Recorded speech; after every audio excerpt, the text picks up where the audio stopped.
watching Arts for the Masses. Yes, the arts are alive in Massachusetts, and I'm the lucky guy who gets to bring them right into your home, whether you're watching online on Facebook, on my website, www.artsforthemasses.com, or maybe you found us somewhere else. I'm glad you're joining us. There are so many awesome productions going on this summer. I haven't even had a chance to see half of the ones on my list that I've been wanting to check out. But already, all of the big theaters and small theaters around Massachusetts are gearing up for their next season. After the summer, comes the fall and the shows start coming in. And I'm really excited to have the artistic director of Greater Boston Stage Company with me today. That's Waylon Symes. And I think of all the theaters that I've been to in Massachusetts, I have seen the most shows at Greater Boston Stage Company, and maybe it's because I have some personal connections with some people who work there. I don't know, but they've always done such imaginative and creative shows, and I'm really excited to explore and find out what they have coming up next season. So let me welcome Waylon to the show. Hi, Waylon. Hi, Ryan. Thanks for having me. Great to see you again. Great to see you too. So, Greater Boston Stage Company, it's located in Stoneham, Massachusetts, Yep. Used formerly to be Stone. known as Stoneham Theater. And that brings me right to my first question. If you could maybe tell me in a nutshell a little bit about the history of having a theater in Stoneham, and maybe even what inspired the change from Stoneham Theater to Greater Boston Stage Company. Sure. I'll try to be brief. The building was built in 1917 as a vaudeville theater and a movie theater. They're doing silent movies at the time. And all the way up through the early 70s, it showed mostly movies. That was its primary thing after the first kind of couple of decades. And then it was actually shut down. We love this part of the story. It's a little bit of a sordid tale. It was shut down in the early 70s because it was showing X-rated movies. So Oh. the theater was then closed for almost 30 years. And then when the owner was in his 90s and passed away in the late 90s, and the building went up for sale, and that's when we kind of came into the picture. And since then, we've been doing a combination of professional, main stage theater. We do about 6 or 7 a year, along with a comprehensive education program, and we sprinkle some concerts throughout there as well. And being that we're in the suburbs out in Stoneham, we kind of do work that has broad appeal, but we also do quite a bit of newer work as well, and a mixture of musicals and plays. And you're right about, I think, 2017, maybe 5 years ago, we changed the name, and it's something we've been talking about for a very long time. And really, it's simply the idea was we really are a regional theater. We're a theater that appeals to an entire area, and we wanted that to be reflected in the title. And we thought Greater Boston Stage really captured that very well. Now, as theaters have existed, they all tend to develop their own sort of character. How would you describe the spirit and the character of Greater Boston Stage Company? Well, I think that our location is a huge part of that. I do think that we are a very friendly, approachable theater, and I think that so much of our work is kind of fresh takes on familiar stories, or brand new stories that kind of evoke some things that are already known. And that's partly just to appeal to our broader audience, but also kind of appeals to me. I really am intrigued by a show we did last year, Miss Holmes Returns, which is a classic Holmes mystery, but Holmes and Watson are women, and that's just a really kind of fun twist on something that our audiences already know and love. So I don't want to waste any more time. You have a really diverse and interesting season coming up, and I know you take a lot of time in really crafting a season that has something for everyone. And I really think you've got a lot of great check marks looking through it this coming year. Let's start from the beginning. What's coming up this fall? Well, we're hard at work. This is the time of year where every year I think, oh, summer's going to be quiet, and all we're doing is frantically getting ready for the next season. The kind of the fun part for me is crafting the season, but then once we decide what we're going to do, hiring all the personnel, making all that happen is a ton of work, and we're kind of in the thick of that right now. But we'll start rehearsals for our first show in just less than a month. Oh my god, that's coming up fast. Less than a month, and our first show is called Popcorn Falls. it's this super fun, almost like a Mickey Rooney Judy Garland type trunk show play. It's two actors who each play multiple roles, telling an absolutely outrageous, outlandish, purely silly tale of a town that. So this is the plot. The plot is the town is going to be flooded by a neighboring town unless they can put on a theater show which will allow them to get a grant to keep the town alive. I've you seen know. it before, and I think most plays sound ridiculous if you read the synopsis, but there's something so charming about Popcorn Yeah. Falls, and and I know you have some really wonderful actors who have been cast as well. All two of them who All two of them. Yeah, playing Chris Chu, who all 50 Chris Chu has characters. been, yeah, he's been a part of our theater for a very long time. He was actually our very first director of education way back in 2000. So he's been around with us forever and is a fantastic actor. And Sarah Elizabeth Bedard, who actually, I don't think she's ever been on our stage, but has taught in our education program for many, many years and is a Mm. wonderfully talented actress. Yeah, it's such a sweet show. I mean, I think that's the best word to describe it. Very funny, but also very sweet and really a celebration, frankly, of small town life. And that felt kind of perfect, again, for our suburban location. Yeah, Oh we're excited yeah, for that. everyone, people, audiences love to see themselves reflected on stage, Right. and I, you can probably guarantee that you will see some iteration of your friend or your neighbor or your quirky mailman or someone on the stage when you see that show, and And it, all done in this charmingly kind of lo-fi way. And that, as I said, is kind of a trunk show. It's kind of the actors take. We're building a set. We have props, yes, but it's kind of that feeling of they're grabbing whatever is around them. That there's a character who has a cat, and it's a sweater. That's probably what we're going to use for that. And the actor simultaneously plays the role of the cat owner and makes the noises of the cat. And it's that kind of charming lo-fi approach to theater that is kind of feels really great, frankly, post COVID. There's a lot of it's like spectacle it's out a there. return to celebrating the real craft of acting Right. without the full spectacle, and I love spectacle. Let me this, Waylon. I I know. love I love the Rockettes, and I love sight and sound theater, and I love Celtic women. I love it all. I love over the top, but I love a quaint show like this too, where these actors really get to shine. It's gonna be a lot of Yeah, fun. it's kind of a cliche to say, but as an audience member, I love using my imagination. So I love when an actor picks up, a broom and says, this is something completely different, and I'm there and I see it, and that's a really great part of being an audience member. Okay, after Popcorn Falls, we've had our fill of popcorn kernels. What's going on? So after that, this is one I'm directing the second show, and I'm really excited because we actually reached out to so Paul Melendi, who's an amazing local actor who was in My 39 heart. Steps last year and in Miss Holmes Returns, just an incredibly gifted physical comedian.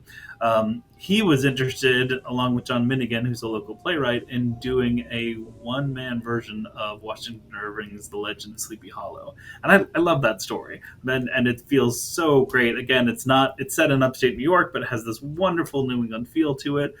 We're doing that in October, and so Paul and John got together, and we're working on the script kind of as we speak, and working on the set, and we're doing this really fun, kind of spooky take on the Irving tale. Which it's funny, everyone remembers the Headless Horseman, but a lot of it also, the story is it starts as a kind of a romance, and that a comic romance that then turns into something that's a little more spooky in the end, and it's just a wonderful take on it. And I'm really excited with what John has already written for it. And Paul Melendi, Be Still My Oh my Heart, god! a gem, a heart of the ocean, just one of the just one of the talents, just one of my favorite people to see Well, just a perform on singular like stage. skill set on stage. Watching what he does with his body on stage is something that He, as a he comedian. gives you lanky Dick Van Dyke realness. And when he surprises himself on stage, it's even better. It's Yeah, great. Yeah, wish me luck directing that show. He's a force of But nature. you get that lasso and you gotta rein him in, but he's Yeah, awesome. He's he's terrific. wonderful. I can't wait. I'm really excited for that one actually. And Katie Montai is the set designer I've been using for about 10 years. I love her, and we've been working on the set. We have a model ready. We're ready to go with that, and it is so fun and spooky with these big moon and trees. It's just going to be a great spooky look for Halloween. Yeah. Is this a family-friendly show? It is not.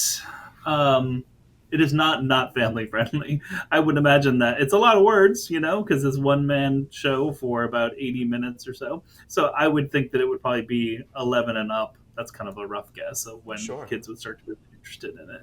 Yeah, Perfect. Right around Halloween. That'll be there's awesome. lots of spooky soundscape to it as well. So that'll be Excellent. fun.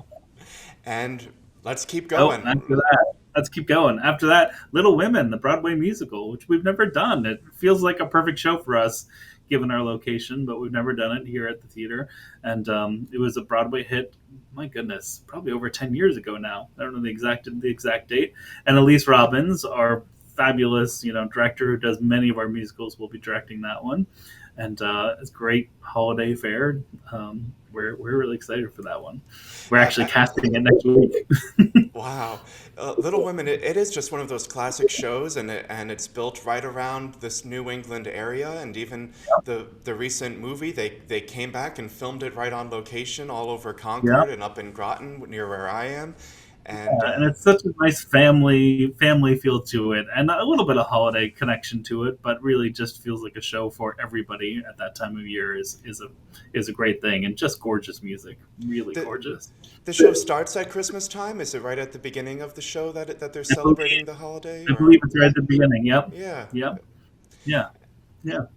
And it's So just we're excited. about a beautiful family just trying to, Yeah, just like so many families, just trying to make sense of life and deal with yep, all the tribulations and trials that they've been dealt, and yeah, coming out strong on top of it. It's a really yeah. inspirational story too.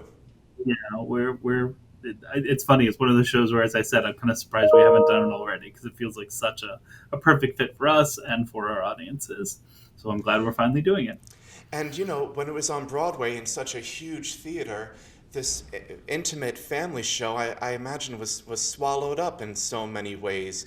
And I think Oh your my theater goodness, is you're such a even reading my diaries. I'm obsessed with this idea of shows that dear that go to diary. Broadway. Dear Diary, Little Women's too big for Broadway. I mean, too small for Broadway.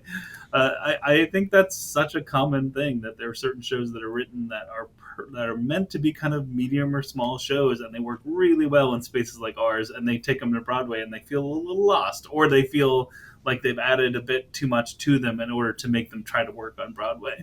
So I Yeah, think this too show, many extra set pieces and things, yeah, and I have this strange fever dream, and this does not happen in the show, but my fever dream is that Joe is singing "Astonishing," her big number, and there's a giant book, this book she's been writing, and she gets on top of it like Aladdin on the magic carpet, and she flies over the audience, yeah, and we're gonna do that. oh, That's totally what we're gonna okay, do. well, It's gonna be just make great. sure you give me credit, and Okay, all right. I've got the number to Flying by Foy. We'll hook you up, and we'll get, or ZFX, Fabulous. whoever you want. They'll do it right. Okay, I'm on it. before we get past Christmas, are you doing a? I know you always do a New Year's Eve concert. Do you have a concert planned this We year? are. Strictly Sinatra is Michael Dutra does a wonderful Sinatra tribute. We actually did it last October, and he's coming back for New Year's Eve. A little different schedule this year. We're doing a 3 and 7 p.m. show, so a little earlier in the day. People can go to dinner afterwards, but it's going to be a lot of fun. They were really great. He's got, I think, a 9-piece band along with him. Oh, So fun! really, yeah, great. Swinging the All the hits. classics. Love it. Yep. Okay, let's keep moving. All right, we'll move on to number 4, right? Number 4, Boulevard of Bold Dreams. I always get that title wrong, but I got it right that time. This is a brand new play by Ladarian Williams, and it's actually going to be playing in Chicago. Its world premiere is happening 3 weeks before our run and overlaps with ours. And it is a fictional take on the evening when Hattie McDaniels won her Academy Award for Gone with the Wind. And it's just a fascinating exploration of the fact that she wasn't allowed to be in the room. She came in when her award was announced. And so it imagines her kind of waiting in a bar um, during the ceremony and kind of really actually deciding whether she should stay. And it really addresses many of the myriad issues around her win, the fact that she was the first African American woman to win, but also the fact that she played so many roles of maids and servants, and that within the African American community, that was certainly a subject of discussion repeatedly, and she received her fair share of criticism about that. Oh, So, even well after her death, yeah, um, yeah. I believe it was certain colleges didn't even want to hang on to that award, and Oh, there's I didn't such know that part. oh yeah, Interesting. there's Yeah. such a history about it, and even in discussing just the idea of this actual historical event with some of my coworkers, they want to see this show already because it's fascinating, and I just love this. You have to expand on it in a fictitious way to flesh out all the details of that night, but knowing that it's based on something that actually happened is Yeah, it's something such a great hook, that isn't it's a it? To great it's see. a great hook. And Absolutely. and the playwright did a lot of research, and it really does address this issue head on, with Hattie really kind of talking about. I mean, in her mind, a big part of it was she had no other. It's not as if she was being offered, lead roles in movies. These were the roles she was offered. So some of it's just the idea of this is the work that was there for her, and she also thought of it as a way of, frankly, celebrating some of um, her parents and grandparents who were maids, who did fulfill some of the roles in society, and reflecting that. So it's really interesting how the play tackles it.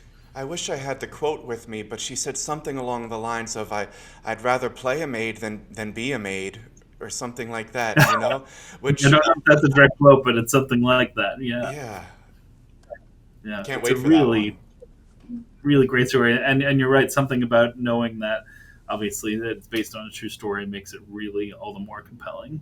Also, has a tiny bit of music in it, which is fun. And this is going to be right around Oscar season, right? Yep. Yes, it's Oh, March. Goodness, I should have the dates. I'm looking right now. yeah. March. So that ties in with if you're watching the Yep. Academy March 3rd Awards through 9th. Yep.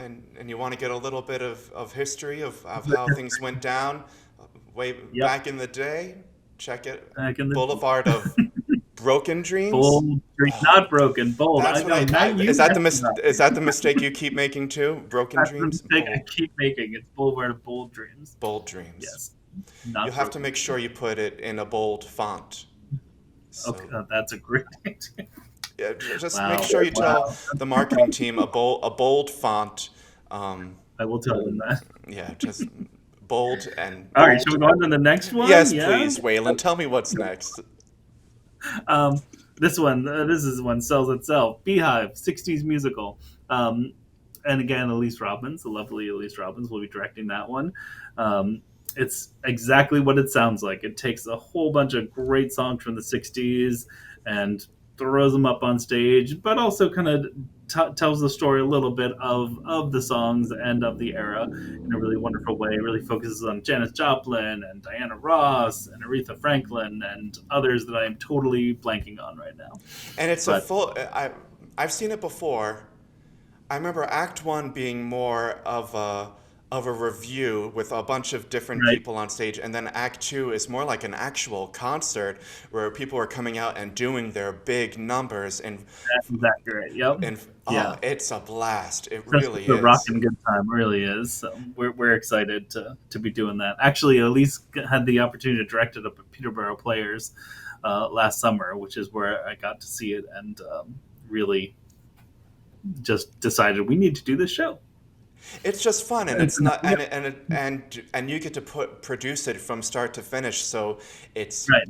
it's the GBSC version Oh, of exactly. of the Yeah, show. yeah. You get to put your stamp on it, which Oh, yeah. you I didn't say that in my spiel about our theater. Is that because I feel like people always one of the biggest questions I always get asked is, "Hey, where did the show come from? Where's it going?" And like most regional theaters, we produce from the ground up, so we hire all of the actors, all of the designers, everybody, and there's no we don't buy the shows, we make them, and that's true of 90% of what we do.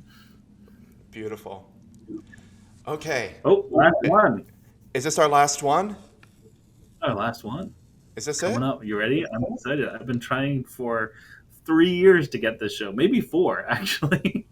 Yeah, the final show of the season is Clue on stage, which, Oh, so some people may know, although if you're lucky, you don't know this. There's been a Clue the musical out for probably 25 years, maybe longer than that, for a long time. It's, can I say this? I'm going to say it. It's terrible. it's really bad. It's awful. It's one of these shows where I feel like every 5 years. So as someone who chooses seasons, I'm constantly rereading work to say, well, maybe it's better than I think. And I feel like every few years I reread Clue the musical, thinking it's such a great idea. Let's do it. And I read it and think this is terrible. We can never put this on No, stage. well, just the idea of Clue for them to take a chance and develop the board Yeah, game into the movie in the first place was a right. risky idea, Yeah, but and it but it worked. turned out really well. It's a cult classic, and it worked. The musical Right. iteration, Oh, it's not so much. work. So, but that's I mean, something it's not too. as Is bad as Carrie the musical, but it's close. well, I love Carrie the musical, Oh my god, really, Ryan Maliar? and Is I that a love true statement? this is. Oh, you can ask Brian. This is one of my favorite shows, and only the original version with Betty Buckley, because because it was so bizarre that it's Well, good to me. And then they tried to make it about bullying and made it too yeah. real when they redid it. But the original had some rhyming dialogue even, which was Wow, that I ooh, did not know. what a clod. Look at Okay. that bod. Like good Wow. stuff like that. Okay. I'll do my one man version for you at some point. Okay. Great. Great. That'll be season 24. Great. We'll throw that in there. Okay, we're doing Um, Clue. We're doing but Clue anyway, based on the Parker Brothers board game. so The Parker yeah, Brothers. so probably like 5 or 6, right, Pocket Brothers, 5 or 6 years ago, they took somebody had the brilliant idea to say, let's take the movie and do a stage adaptation based on that. And it's so much fun. It's interesting because once you go back and watch the movie, the play is not at all kind of a verbatim or a totally accurate rendition of the movie, but it feels like it has the exact same energy. So much fun, so much silliness. It actually has, it's not a musical, but it has choreographed numbers, which is really fun. And I'm just, frankly, I'm so excited for that one. It's Well, I also, think as my friend Tyler Rosada, who used to be our director of education, used to say, like, I'm intrigued by any show that's impossible, and Clue is pretty much impossible. You read the script, and it has 1,000 locations, and it just can't be done. So that's kind of fun to figure out how do you create 15 different locations on a relatively small regional theater stage, and I can't wait to tackle it. It's going to be so much fun, and I imagine we've not cast it yet, but I imagine we're going to have kind of the cream of the crop of Boston comedic actors, and that'll be so much fun. and I think it's Can't fun wait. that the script has changed the movie a little bit. Otherwise, it turns into a Rocky Horror with people shouting out their favorite lines. So you gotta flip it on its head, and that way Exactly. people won't And be it does have some expecting. of those favorite lines. It absolutely does, but I also think that frankly, movies don't. I mean, anyone can tell you, movies do not translate directly to stage. It just wouldn't work. So I'm really glad that someone said that's not what we should do. We should write a play that feels like the movie, and that's exactly what they did. And it's just pure, unadulterated silliness from beginning to end. Our young company kids, part of our education program, did it last winter, and so I actually got to see a bunch of high schoolers perform it on with basically no set, and I was stunned how well it worked, even without all the slamming doors you want and all that kind of stuff. Just very very funny. So So it's I giving can't. you like That's it's the so it's giving you what's like that? traditional farce energy. Is that what we've Oh got? yeah. Oh, absolutely. And just such dumb humor. I mean, the best dumb humor. Really, really stupid jokes that'll make you laugh and kind of groan at yourself for laughing at the same time. So, which I love that. That's going to be a I great love if season joke can be closer. really bad but still make me laugh at it. You mentioned So the maybe Young that's just Company, me. and you've had an education program at the theater for a very long Oh time, my goodness. and it's Since the really very first year. Yep. wow. Tell me how what the Young Company's up to, and if can you give me any insight about what they're going to be doing next season? I can't tell you next season yet, but I Okay, can tell okay. you that we we are finishing up our summer festival. So our two big festivals for the Young Company each year are the summer and winter, and they perform in August and then in February. And those are they rehearse for multiple weeks. In the summer, they rehearse for 4 weeks, then they come into the theater and perform on stage. In the winter, actually pretty similar. They rehearse for about 4 weeks and then perform on stage. And they do mostly musicals, though the occasional play. This summer, we're doing Matilda and Chicago, and I've seen both of them, and they're fantastic. So those are really, really fun. And we are just about to announce winter festival shows, but I can't let you know now because we actually haven't finally decided. That's always a long, tortuous process, and we have to be careful not to let the kids know in advance of what we're doing. So, but very soon, check out our Well, website. and exactly what I was going to say is There you if go. you're curious about Greater Boston Stage Company, just check out the website because we've only just brushed the surface of the main stage productions that the theater is doing, Right. but there are so many concerts and special events, and you're even bringing in some theater for young audiences We shows. are.